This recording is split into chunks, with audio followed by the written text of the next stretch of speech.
शुरू करें? बढ़िया। तो भोजन के ब्रेक से पहले हम लोगों ने 8 पॉइंट डिस्कस कर लिए थे, है ना? तो उसको लेके कोई और प्रश्न हो तो बताइए, नहीं तो 9वें को बाद चर्चा करते हैं। ठीक है, तो 9वां है मानव में जीवन प्रधान रहता है।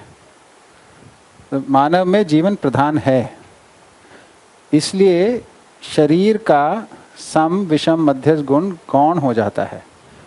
Page number 106।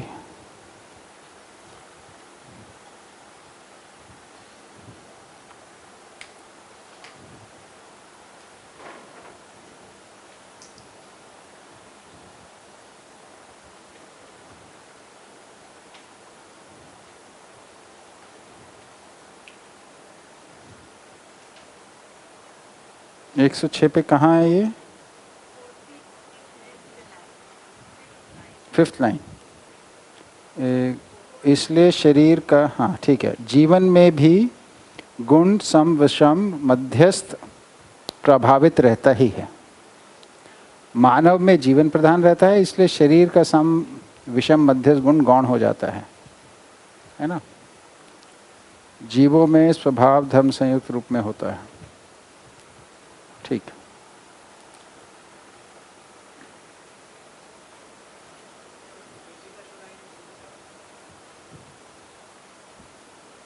ऐसे जीवों में जीवन में भी आकार आयतन घन होता है, शरीर में भी होता है। जीवन अति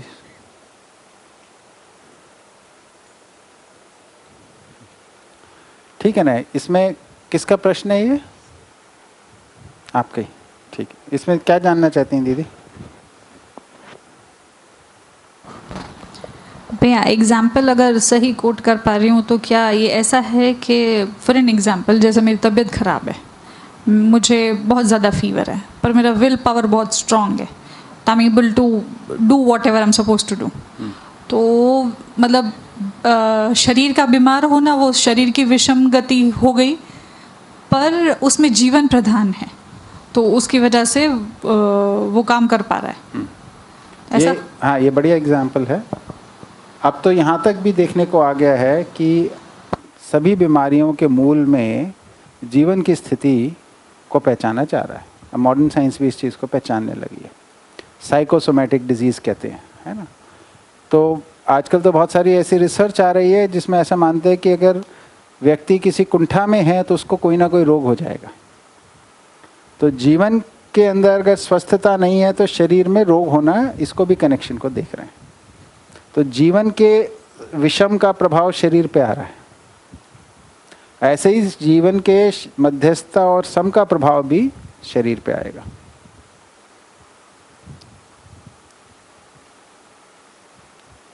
है ना? जैसे डायबिटीज़ के अंदर स्ट्रेस लेवल को देखा है, कनेक्टेड है। ज़्यादा स्ट्रेस होती है तो डायबिटीज़ जल्दी होती है ना? ऐसे टेंशन के साथ जुड़े हुए रोग हैं, तो ये सारे।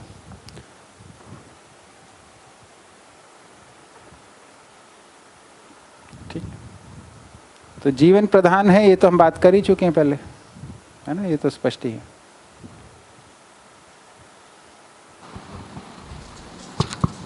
ये शरीर का जो मध्यस्थ, आप लास्ट में बोल रहे थे ना कि शरीर में सम और विषम दो ही स्थिति रहती है, हाँ, मध्यस्थ नहीं रहती। तो हाँ, गुण के रूप में मध्यस्थ गुण को कैसे समझते हैं आप? स्वभाव गति में है बने रहना। हाँ, क्या बने रहेगा शरीर में? ये जो व्यवस्था बने रहना। हाँ, शरीर में जो भी तो अवयव है उसकी व्यवस्था बने रहना। तो देखिए, इसके अंदर इस रूप में देखा गया है कि रचना, ये बात और जगह पे आई है कि रचना क्रम के अंदर जो बात चल रही है वो सम और विषम है ना, और मध्यस्थ का जो गुण है वो तो परंपरा के रूप में देखने को मिलता है, परंपरा को बनाए रखने के अर्थ में, है ना?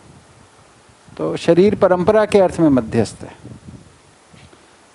अगर शरीर परंपरा की कड़ी टूटती है ना, क्योंकि शरीर रचना जो बने रहना ये एक उपलब्धता होती है ना, वातावरण के लिए शरीर बना रहना जरूरी है, जागृति के लिए शरीरों की आवश्यकता है, तो वो परंपरा विधि से बना रहता है।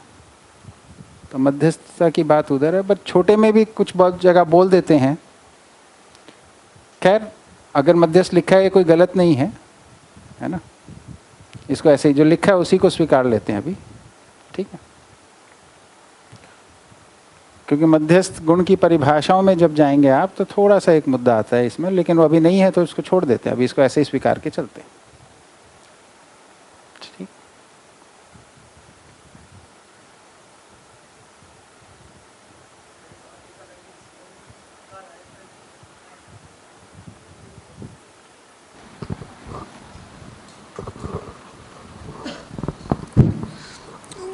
जो दिया है वहाँ पे जीवन में भी आकार आयतन घन होता है।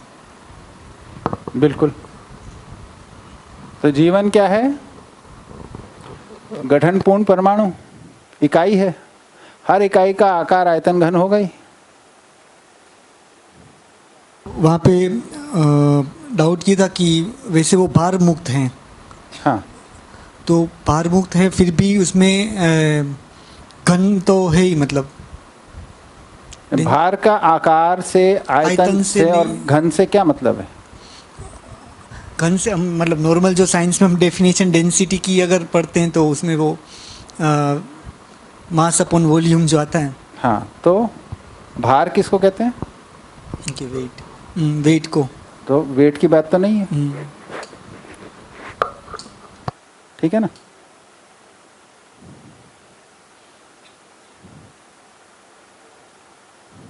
ठीक है।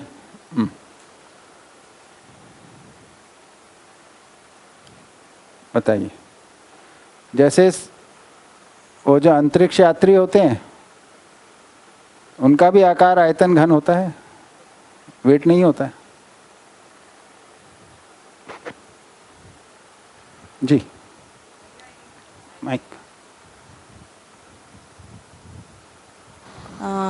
मतलब it is not related to this, but I just wanted to know how does sodium play a role in terms of, जैसे ब्लड प्रेशर में भी वही होता है, सोडियम लेवल्स चेंज होते हैं, और हेलुसिनेशन में भी सोडियम लेवल्स का वो, so how does sodium have something to do with, मतलब अगर मुझे थोड़ा सा उसके बारे में।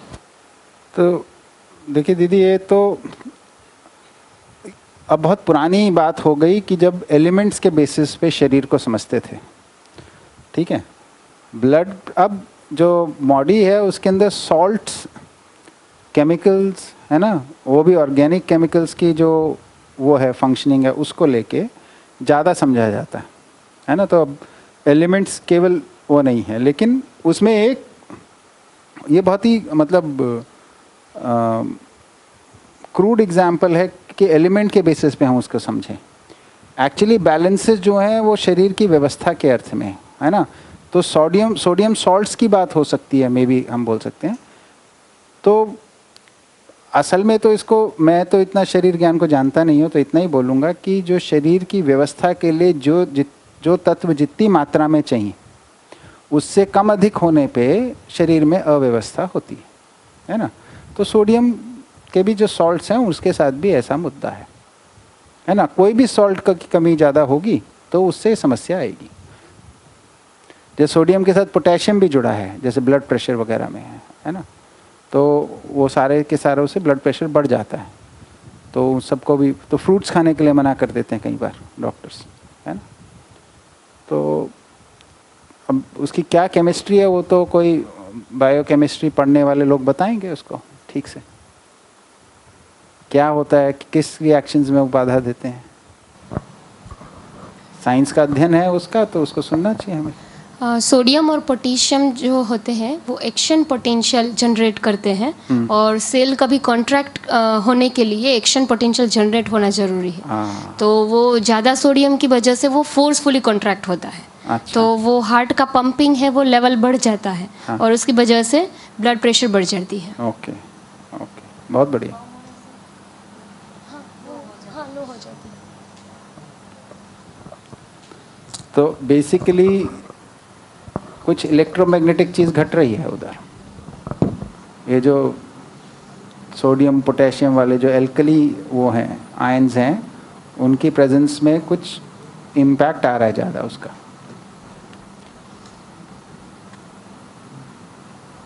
ठीक है, इस सब में जो साइंस कह रही है उसको आधार बनाया जाए, है ना। हाँ जी, आगे बढ़ा जाए। मात्रा बराबर क्रिया बराबर श्रम गति परिणाम, पेज नंबर 104। कि लिखने का क्रम उल्टा क्यों हुआ है, मतलब पेज नंबर रिड्यूस हो रहे हैं। मैंने पीछे से आगे की तरफ लिखा था भैया। अच्छा, बताइए। ये हो गया भैया, क्योंकि हम लोगों ने परिणाम की जो बात करी ना आगे, हाँ, तो उसमें मात्रा और परिणाम दोनों आगे। हाँ, मात्रात्मक गुणात्मक की जो बात करी उसमें। हाँ, बहुत बढ़िया। चलिए, ये भी हो गया। फिर 11वां नंबर, हर जीव जीना चाहता है। जीने का मतलब संवेदनाओं को व्यक्त करना है ना। ये है 99 पे।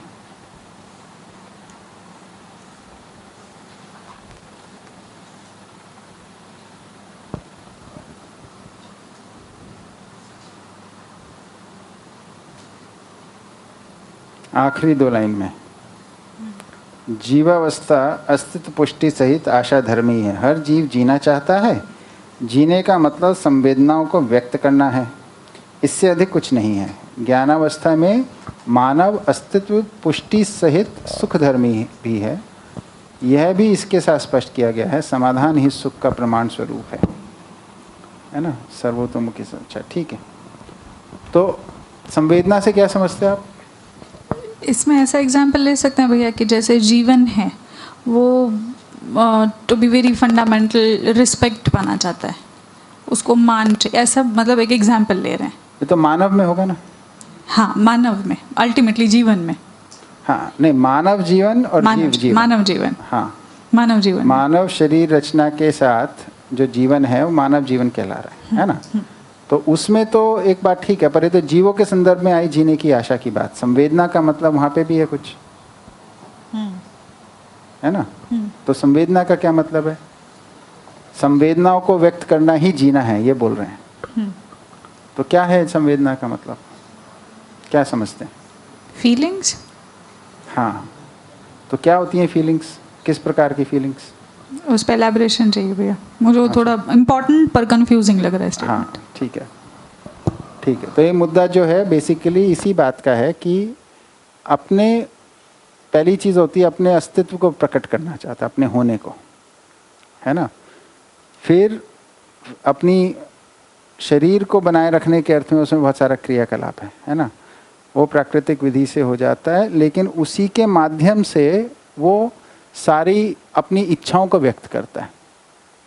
जीव शरीर के अंदर जितना भी है, तो उसकी सारी इच्छाएं शरीर के आहार निद्रा भय मिथुन के अर्थ में ही हैं। तो जीने के रूप में जो व्यक्त हो रहा है वो इतना ही हो रहा है, शरीर को का संचालन कर रहा है, और शरीर के संचालन के साथ शरीर को बनाए रखने के अर्थ में जो इच्छाएं हैं उनको व्यक्त कर रहा है। ठीक है, तो वही उसकी फीलिंग्स भी उसी में होती हैं अधिकतम, अनलेस और अनटिल वो ह्यूमंस के कांटेक्ट में आ जाए। ह्यूमंस के साथ रह के उनकी जो फीलिंग्स है वो उसमें गुणात्मक परिवर्तन होता है। फिर उनके अंदर एक अलग प्रकार की चीज़ें आने लगती हैं देखने में। ह्यूमंस के साथ उनका बिहेवियर अलग होने, वो शौक भी रखने लगते हैं। फिर वो मतलब उनके मतलब पसंद नापसंद की भी जो वो होती है, रेंज होती है, वो भी बढ़ जाती है। और आहार निद्रा भय मिथुन से अधिक भी वो कुछ कुछ जगहों पे देखने को मिलता है, पर मानव के संपर्क में आने से। जीवों के, देखिए, जीवन को अकेला नहीं सोचना है। जीव हैं और मानव हैं, ठीक है। तो जीव जब मानव के संपर्क में आते हैं तब वैसे जीवों में जब कुत्ता है, बिल्ली है, गाय है, घोड़ा है, इन सब के अंदर आहार निद्रा भय मैथुन से भी अधिक कुछ प्रकार के लक्षण देखने को मिलते हैं। यानी जो पालतू बन जाते हैं उनके अंदर। सामान्य तौर पे अगर सर्वाधिक जीवों को आप देखेंगे तो वो शरीरगत गतिविधियों में लगे, उनकी इच्छाएं भी उसी के अर्थ में है ना। जिसको जीने की आशा को जो व्यक्त करते हैं वो दो रूप में करते हैं, एक तो शरीर को बनाए रखने के अर्थ में और दूसरा अपने वंश को बनाए रखने के अर्थ में। उसी अर्थ में उनकी इच्छाएं होती हैं या उनकी चाहनाएं होती हैं या उनकी क्रियाकलाप होता है, ऐसा कह सकते हैं। उनका जितना कार्यक्रम है उसी अर्थ में।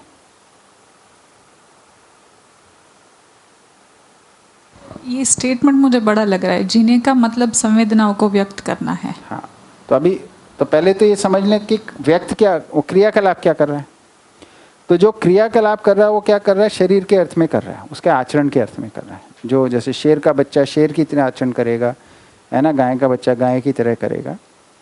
तो अब जीने की आशा मतलब संवेदनाओं को व्यक्त करना, मतलब जीवन जो है वो अपने को व्यक्त कर रहा है, पर वो स्वयं को शरीर से तदाकार किए होने के कारण अपने को शेर का शरीर माना हुआ है या गाय का शरीर माना हुआ है, उसी के अर्थ में अपनी चाहनाओं को व्यक्त कर रहा है जो संवेदना। तो उसमें देखेंगे गाय में एक ममता का भी एक स्वरूप दिखता है, छोटा सा, है ना, जो अपने बच्चे के प्रति उसके अंदर होता है ना। उसके अंदर मतलब क्रोध का भी एक रूप दिख जाता है, ठीक है। तो इस तरीके से अलग अलग संवेदनाओं को व्यक्त करते हैं, पर सारी शरीर मूलक संवेदनाएं हैं वो।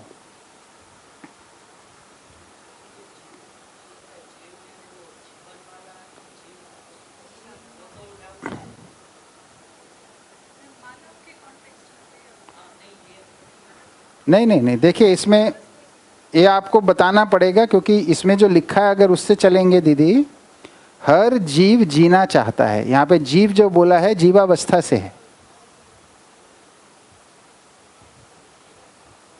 ये किस संदर्भ में आया, what is the context here, कि जीवावस्था का धर्म है जीने की आशा, उस कॉन्टेक्स्ट में बात आ रही है। तो ये जीवों के अर्थ में ही बात है। तो उसका आगे दिया है, थोड़ा सा आगे दिया, देखिए, मानव अस्तित्व पुष्टि सहित सुख धर्मी है।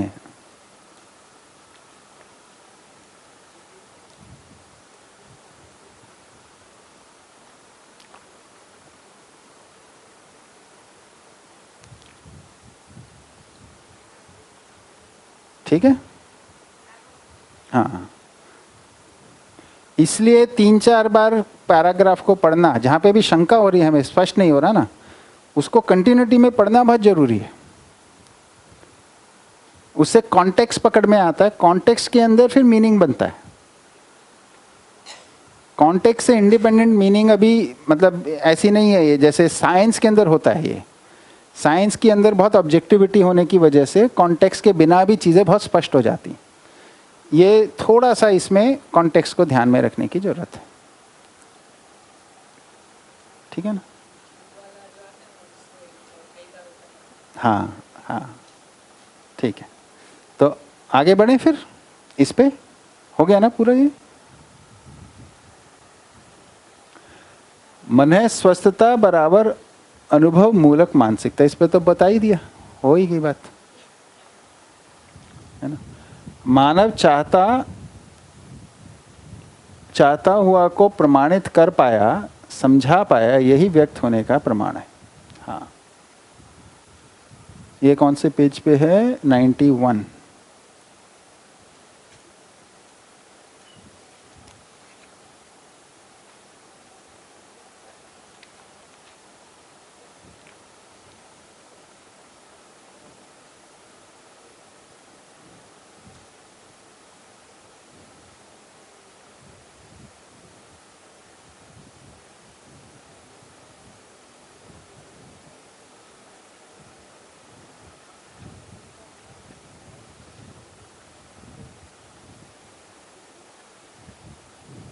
सहअस्तित्व विधि से स्पष्ट न होने वाली कोई वस्तु ही नहीं है। संपूर्ण वस्तु को समझने योग्य है, समझता है, समझाया गया भी है। समझे हुए को समझाना एक स्वयं स्फूर्त क्रिया है। इस प्रकार व्यक्त और अव्यक्त का आधार स्पष्ट हो गया। मानव चाहता हुआ को प्रमाणित कर पाया, समझा पाया, यही व्यक्त होने का प्रमाण है। इसी के साथ जीना भी होता है जो हम समझा मानते रहे हैं, वह समझा नहीं पाए, यही अव्यक्त कहा गया। जबकि सह अस्तित्व रूपी अस्तित्व नित्य वर्तमान और व्यक्त है, इसमें कुछ भी अव्यक्त नहीं है ना। अब इसके लिए हमारे को इस पैराग्राफ से पहले की चीज़ें पढ़नी पड़ेंगी, क्योंकि ये कॉन्टेक्स्ट इसका व्यक्त और अव्यक्त की बात चल रही है, जो कि परंपरा में बोला गया।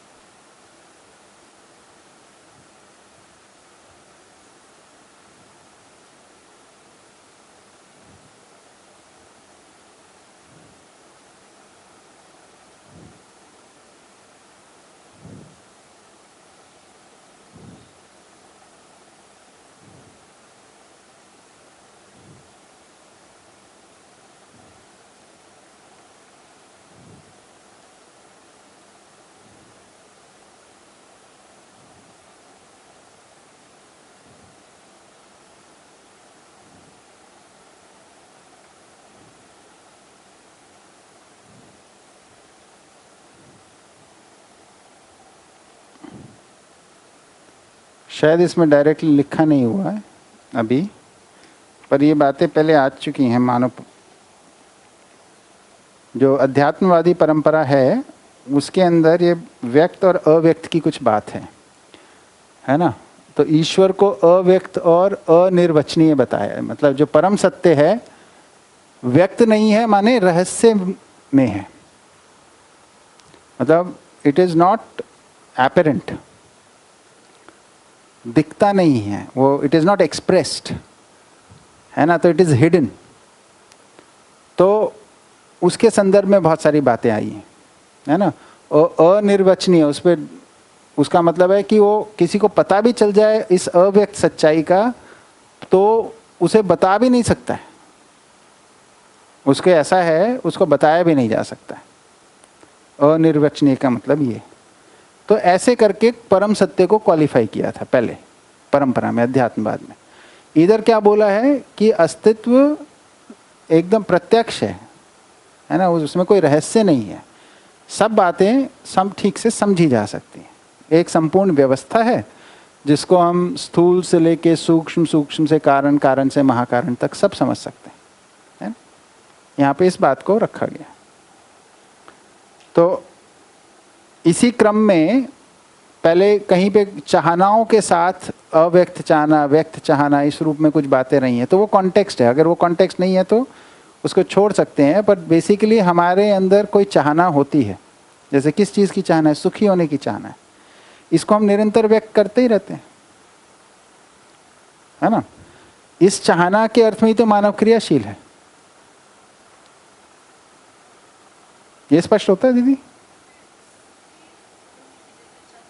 हाँ, जैसे मानव चाहता हुआ को प्रमाणित कर पाया, जैसे मैं सुखी होना चाहता हूँ, मैं इसको समझा पाया और फिर ये मेरे व्यक्त होने का प्रमाण है। हाँ। वो लाइन कैसे कनेक्ट हुआ? तो जैसे मैं मान सकता हूँ मैं सुखी हूँ, आप भी मानव हो, आप में भी सुख की चाहना है। अगर मैं सुखी हूँ तो आपको भी वो चाबी दे सकता है ना, जिससे आप भी सुख हो जाए। तो ये प्रमाण हुआ कि मेरे पास वो चाबी है, यानी मैं समझ गया हूं। इसका प्रमाण क्या हुआ? मैं आपको समझा पाया, आप भी वैसे जी लिए। जो हम शिक्षक लोग क्या कर रहे हैं, हम बच्चों को अपने ज्ञान से पूरा करने का प्रयास ही तो कर रहे हैं, है ना। ये तो सामान्य तौर पे भी देखने को मिलता है कि हर टीचर चाहता है उसका जो बच्चे हैं, जो स्टूडेंट्स हैं, है ना, उससे ज्ञान को ग्रहण कर लें, मतलब जो हमारे पास है वो उस पर चले। तो ये अगर ये प्रोसेस सक्सेसफुल होगा तो प्रमाण होगा ना, नहीं तो प्रमाण नहीं होगा। ये स्पष्ट हुआ भैया? ये किसी को समझा पाना और व्यक्त कर पाना, हो सकता है कि कोई इंसान सुखी है, किसी को समझा नहीं पा रहा या व्यक्त नहीं कर पा रहा, ऐसा भी तो हो सकता है। नहीं, ये भ्रम है। जिसके पास जो है वो बांटेगा ही मानव। सुख हमारी मौलिक चाहना है, मूल चाहना जिसे कहा है। ये इस चाहना के अर्थ में हम सब समान हैं, इसमें हम विशेष नहीं है। आप भी सुखी हो गए, मैं सुखी हो गया, आप भी सुखी होना चाहते हैं, तो फिर मैं आपको दूंगा ना फिर सुखी होने का तरीका, विधि। अपने व्यक्त होने का प्रमाण भी ये दो ही होगा, या सुखी या दुखी? हाँ, व्यक्त होने का प्रमाण यही होगा ना कि अगर आप भी सुखी हो जाएं। नहीं तो मैं क्या व्यक्त कर रहा हूं, इसका प्रमाण क्या है? भाई अगर एक प्रिंसिपल है, जैसे पानी से प्यास बुझती है, मेरी भी बुझती है, आपकी भी बुझेगी, आपकी भी बुझेगी, सबकी बुझेगी। यही तो, इसी को तो एविडेंस बोलेंगे कि पानी से प्यास बुझती है। अब मानव ज्ञान से सुखी होता है, अगर मान लीजिए एक सिद्धांत को हम बोलते हैं, मैं सुखी हो गया तो आप भी सुखी होने चाहिए, आप भी होने चाहिए, आप भी होने चाहिए, सब होने चाहिए।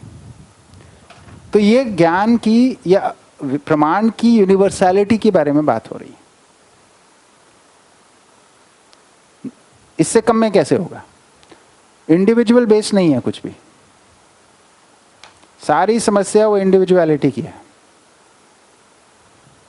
यहां पे सारा समाधान मल्टीप्लाई होने का। कोई भी चीज का प्रमाण चाहिए आपको, आप में कोई क्वालिटी है तो दूसरे में स्थापित कर दी तो आप उस क्वालिटी से संपन्न हो। उल्टा इसके अंदर एक स्टेप और जोड़े हैं, मैं समझा हुआ हूं, इसका प्रमाण क्या है कि मैंने आपको समझाया, आप समझ गए, इसका प्रमाण है आपने उनको समझाया। जब वो समझी तब ये प्रमाण हुआ कि मैं समझा। Two step process.